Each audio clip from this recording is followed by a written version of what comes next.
Hi, Mr. Marcotti. Yeah, Tottenham won. It was a bit paper over the cracks, but do you think they can now qualify for the next round? Yeah, I mean, it's difficult with Tottenham, right? Because their highs are really, really high. I think they're going to look back and look at the points that they dropped away to Inter, the points they dropped against PSV. But by the same token, it's remarkable when you look at the ease with which they swept aside Chelsea. You consider the fact that I don't think Barcelona are that good this year or have been that impressive. It's not just obviously the result at the weekend. In recent games, they still have a ton of things to sort out. But I think most of all, Barcelona have qualified. So it's going to be an interesting dynamic because I would assume we'll see a Barcelona team play chock full of reserves. That can sometimes work against you because those guys might be more motivated. But yeah, right now it kind of feels like one of those no limits Spurs teams. What went wrong for Inter tonight? I spoke to Inter fans and said Icardi was too isolated up front and Spalletti played for the draw straight from the beginning. Yeah, I think Spalletti spoke after the game and he said that, he thought that they handled Tottenham pretty well defensively. He said we could have risked a little bit more, so I think he probably agrees with that analysis. I think, it's easy to say after the fact, but I wonder if in those first 45 minutes, it was as if Inter was really playing a man down. Nainggolan, you could tell early on, he wasn't pulling his weight. He's clearly not fit. Obviously, that's why. How often do you see a guy come off in the 44th minute, right?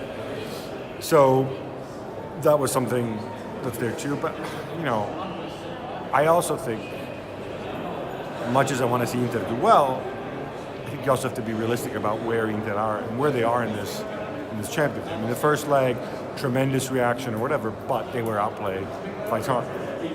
Against PSV Eindhoven, I thought they were very fortunate to win. Handanovic could have been sent off.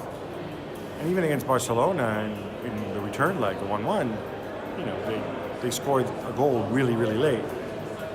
When that happens kind of time and again, that maybe performances do matter and that maybe Inter aren't where you think they should be. And two more questions. AC Milan play against the Luxembourgish team tomorrow in Europa League. Do you think Milan has a chance to go all the way in Europa League this season if, Napoli don't drop down or Liverpool, I think so much of it depends on whether they stay fit. Milan's priority is playing in the Champions League next year. I think that's really obvious. There's a big financial imperative for them to do it as well. So I would imagine they're going to devote most of their energies to Serie A.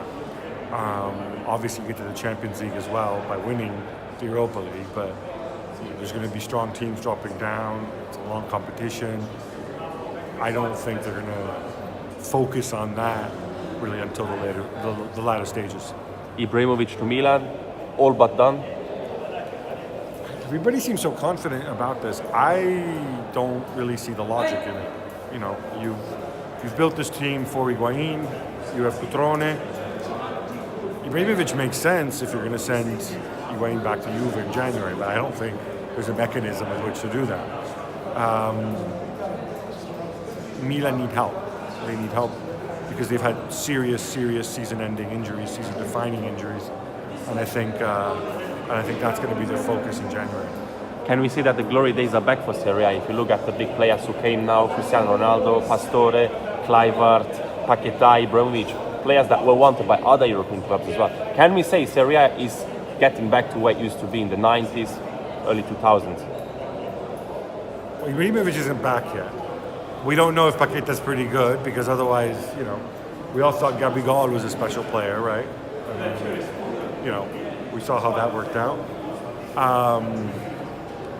So let's not get too excited, but I think there's no question that for the past 3 or 4 years, the league has been getting better. It's not just the players. I think there are better owners. There's a better spectacle.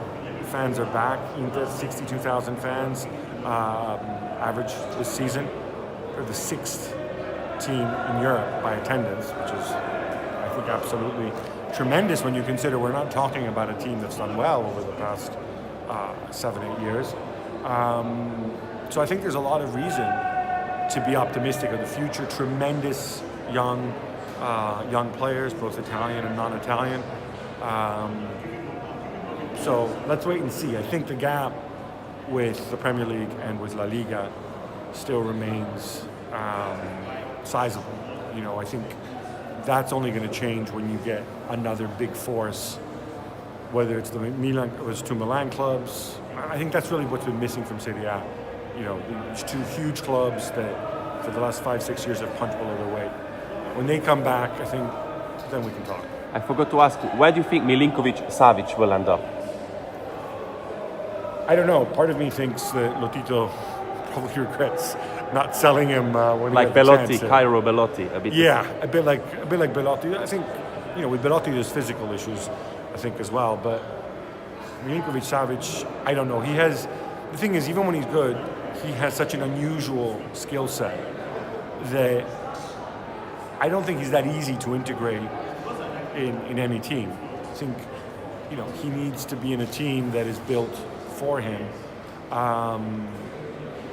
You know, and if you're a top team and you've got top players, you might not want to disassemble your whole team for Milinkovic-Savic. Thank you for your time. Thank you.